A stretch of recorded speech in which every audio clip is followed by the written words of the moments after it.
Now, see why most people in the Western country died.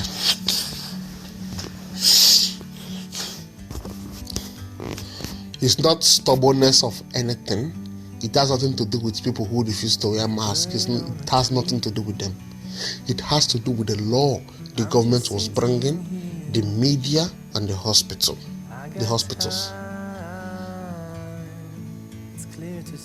Everyone that had COVID in the first period when COVID started, in fact, the people who were having COVID that time, hospitals were not treating people. Let me tell you something. When your government gives free money out, free healthcare, free this, free that, I won't lie to you, it makes most of the hospitals become careless. It makes the hospitals to be more careless. They will play with your life just because they want to make more money from the government. 100 people are sick of COVID. 20 has already gotten to the level of they can't breathe.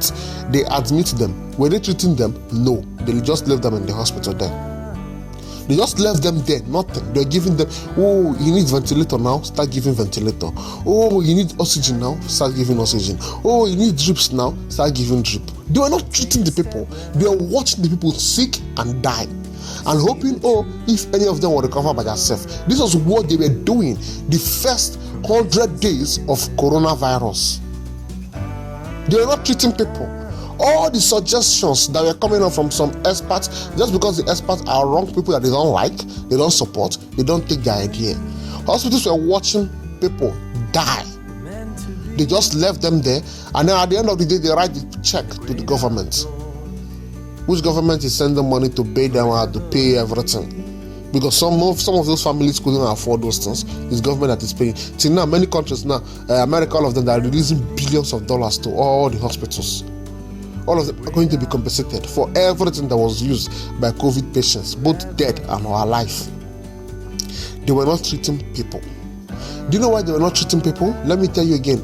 Someone who is admitted in Nigeria for COVID, the doctor is going to play with your life like this. What you go do? Doctor, please do anything. The family has given the doctor a consent to go ahead and do whatever you want to do. In America, you are going to be afraid to do whatever you want to do because they are going to sue you and you will lose your license. In Nigeria, no one is going to sue you. If you tried your best, it died, you come and say, I've tried my best, he died. Nothing is going to happen to you. They say injecting them many things, and they said trying the corona and the malaria drugs and all those things. And they found out that it's working. How much is the malaria drug? It's cheap. Government is not going to pay you anything if this person died or if this person is alive. So you have to make sure you treat the person to be alive so that the family will pay you and compensate you. That is why more Nigerian doctors, more people who were treated in Africa survived than the ones in America. Forget about, we lack equipment, there are some things that poverty gives you benefits for. There are things that those low-class hospitals, they don't have things, but just there. Put the thing inside inject into the person's ass. Which hospital doesn't have that? Put the tablet to the person's mouth, close it, give him water to drink. Which doctor can do that? But Americans don't want to do this because everything is recorded. If something should happen to the person, say, what did you give to him? You went to give him to Sosoquin. To Sosoquin killed him. You are a fake doctor. This was what they were afraid of. That was why they didn't treat these people. And people were just dying. They're just watching people die in the hospital.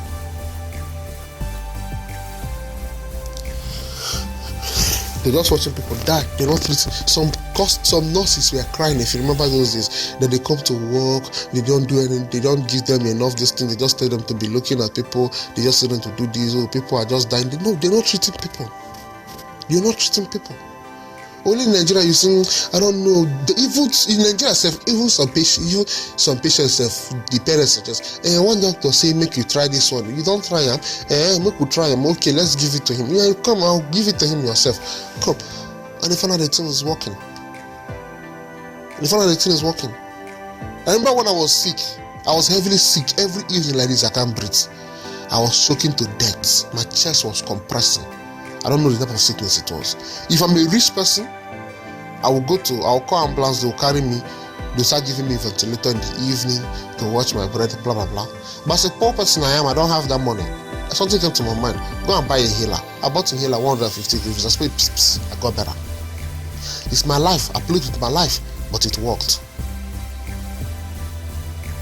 If I'm a rich man, I won't go for inhaler. I won't even think of inhaler because it doesn't have to do with me. It's for people who are asthmatic. So why would I go for it? Let the experts come and do the thing because I'm a rich man. That's why they will carry me, give me a ventilator, and they leave me there. And the thing will still be there. So we cry poverty. Oh, this is not good. I'm not saying it's a good thing. This is why I don't support free things. This is why I don't support free things.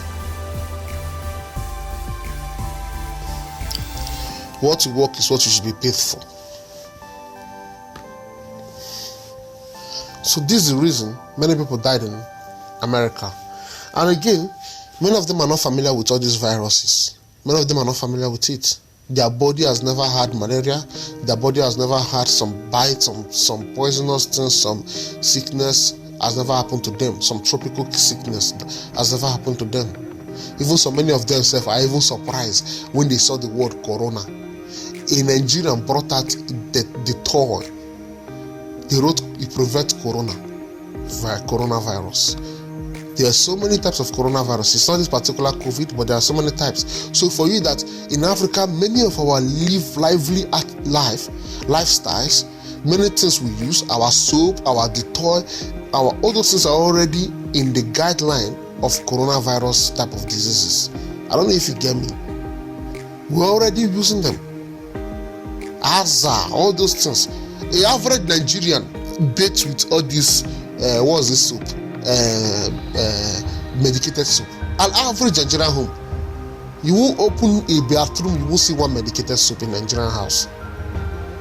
All these things have already prepared us into all these antiviral diseases. But when you go to America, you see shampoo, you see coconut milk, you see all this type of soap they use, all these type of things. They don't prevent you from any virus, any diseases. They don't. There's one thing they call Aza. We use to washing our toilets those days. That thing smells as shit. That thing can kill anything.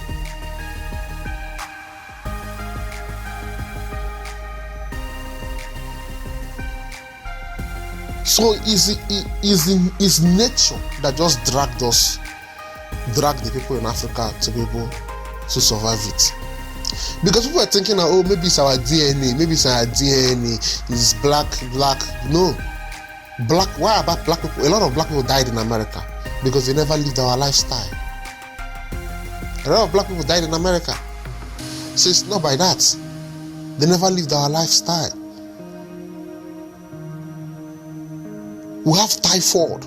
People get sick of typhoid, drinking dirty fucking water, and we get sick. And we treat ourselves. Now, if something should happen in this Ukraine, that their tap is dirty, something happened in their tap, there's one thing like that. Nigerians who drank that water are more likely to survive because they already be taking it, they've already been drinking such thing, they've already been getting sick from it. Then the Ukrainians who have been drinking pure water and they took this one the first time are going to be done to die straight up. I don't know if you get me. Everything don't have to do with waiting for science to come and test the water. There are some things you social scientists, that's what I am. You socially analyze and you get your answer. Social analysis, you will get your answer. All this year, last year and this year, I didn't even know to believe anybody again. Whether media, whether a professor, whether whatever it is, they're all fucking idiots and fucking bastard liars. They're all different from your mechanic that change your car oil. All of them.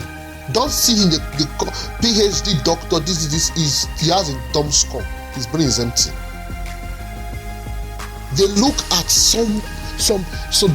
their direction, their vision, what they are looking at is high pitch place because they are professionals. But they don't know, they're just a fucking minor thing that is causing the thing, and they will never bring their eyes down to look at it because they're already programmed to be professors, to be looking at high level thing.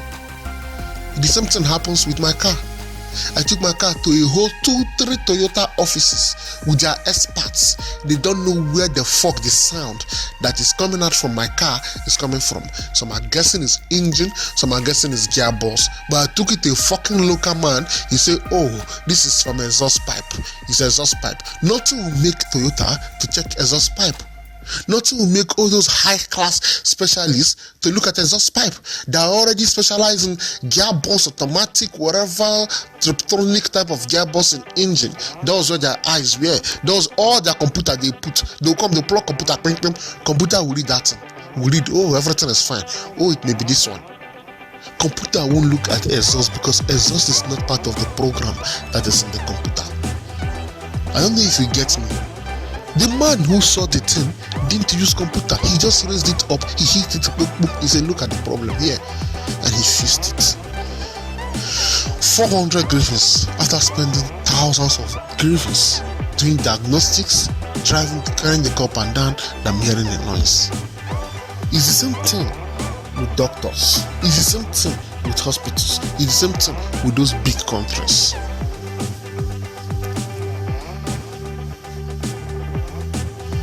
Rest.